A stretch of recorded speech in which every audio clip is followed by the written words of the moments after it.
안녕하세요, S버프입니다. 여기가 승부처 승부패 23회차 저희 분석 영상이 조금 늦게 올라왔는데요. 좀 양해 부탁드리겠습니다. 이번 회차는 그 EFL과 그 다음에 챔피언스 리그 이 4경기로 이렇게 구성이 되어 있습니다. 첫 번째 경기 미럴과 레스터 시티인데요. 지난 라운드 허더스필드에게 1대0으로 패했던 미럴입니다. 이 로더럼전에 이은 연패로 강등권과 차이가 얼마 나지 않습니다.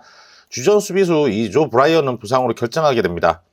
레스터는 지난 라운드 이 벙잉엄에게 승리를 거두면서 연승을 기록 중입니다. 흔들렸던 흐름에서 다시 좋은 흐름으로 반등을 했습니다. 핵심 선수 듀스버리올의 활약이 아주 매우 뛰어나고 이 선수는 EPL 시절에도 아주 돋보이던 선수였죠. 전력차가 큰 두 팀입니다. 최근 흐름도 차이가 커요. 이 경기는 미럴의 패 추천드리겠습니다. 두 번째 경기는 플러머스와 퀸즈파크의 경기인데요. 지난 라운드 로더럼에게 승리하면서 7경기 만에 승리를 챙긴 플리머스입니다. 이 감독 경질 버프를 제대로 받았죠. 이 수비 문제만 해결하면 공격에서는 좀 길이 보이는 만큼 반등이 가능합니다. 백스리 변화가 계속 효과가 있을지는 좀 지켜봐야 할 것 같습니다. 지난 라운드 셰필드 웬즈데이에게 0대2로 패했던 QPR입니다. 기회는 비슷하게 만들었지만 결정력에서 차이가 있었죠. 지난 3경기 동안 놓친 빅찬스가 무려 8개나 됩니다. 이렇게 찬스를 계속 놓친다면 답이 없는 상황인 거죠.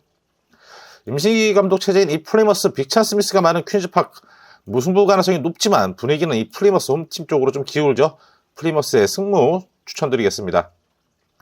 세 번째 경기는 프레스턴과 허더스필드의 경기인데요. 지난 라운드 와포드와 0대0 무승부를 기록했던 프레스턴입니다. 이 점유하는 능력이 상당히 떨어지는 팀으로 이 공중볼이 막히면 힘을 전혀 쓰지 못하고 있죠. 지난 라운드 미럴에게 1대0 승리를 거두면서 생존의 희망을 살린 이 허더스필드입니다. 7경기 만에 거둔 승리였죠. 최근 경기에서는 수비 안정감이 확실히 생겼고 공격에서도 단순하지만 확실한 루트를 찾았기에 반등이 가능해 보입니다. 단순한 두 팀의 대결입니다. 이 경기는 무승부 가능성이 굉장히 높아 보입니다. 이 경기 프레스턴의 무 추천드립니다. 네 번째 경기는 소튼과 이 코번트리의 경기인데요. 지난 라운드 블랙번과 0대0 무승부를 기록한 소튼입니다. 최근 3경기 무승으로 좀 부진하죠.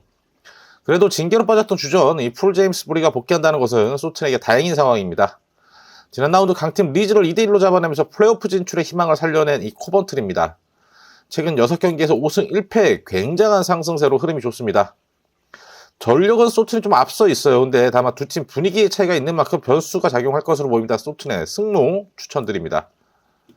다섯 번째 경기는 리즈와 썬더랜드의 경기인데요. 지난 라운드 코번트에게 패하면서 자동 승격 경쟁에 비상이 걸려버린 리즈입니다. 이 공격력은 문제가 없지만 수비가 최근 조금 불안해졌죠. 최근 3경기에서 6실점, 수비를 개선하는 것이 급선무로 보여지네요. 지난 라운드 브리스톨 시티와 0대0 무승부를 거둔 썬더랜드입니다. 여전히 해결사 부재로 기회를 만들어도 득점이 나오지 못하고 있죠. 전력은 리즈가 우위인 상황, 이 득점력 차이가 꽤나 큽니다. 두 팀 리즈의 승 추천드리겠습니다. 다음은 아스널과 바이른 뮌헨인데요. 이 주말 리그에서 브라이턴을 박살내면서 상승세의 아스널입니다. 하베르츠가 아주 좋은 활약을 펼치면서 유일한 약점이었던 스트라이커 자리에 대한 걱정을 줄여줬죠. 주말 리그 경기에서 로테이션을 가동하긴 했지만 하이데마에게 3대2로 패했던 바이에른 뮌헨입니다. 이 수비라인 붕괴가 생각보다 심각해 보입니다. 이 대화 클래시커에 이어서 밖에 센터백 조합도 부진했죠. 아스널의 공격을 과연 막아낼 수 있을지가 좀 의문입니다. 두 팀 흐름이 너무 차이가 큽니다. 바이에른 수비에 대한 의문점도 크죠. 이 경기 아스널의 승 추천드리겠습니다. 7번째 경기는 레알 마드리드와 맨시티의 경기인데요. 주말 리그 경기 없이 휴식을 취했던 레알입니다. 최근 공식전 3연승으로 분위기는 아주 좋은 상황이죠.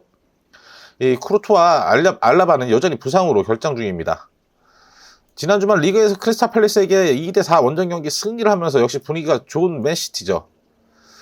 경기력이 약간 의문이 있는 홀란드가 6경기 만에 득점포를 가동하면서 득점력은 끌어올렸습니다. 워커가 부상으로 빠져있는 게 조금 아쉬운 상황이죠. 체력적으로는 레알이 앞서 있죠. 워커가 부상인 맨시티, 이 적지에서 승리를 챙기는 게 쉽지만은 않아 보이네요. 레알 마드리드의 승무 추천드리겠습니다.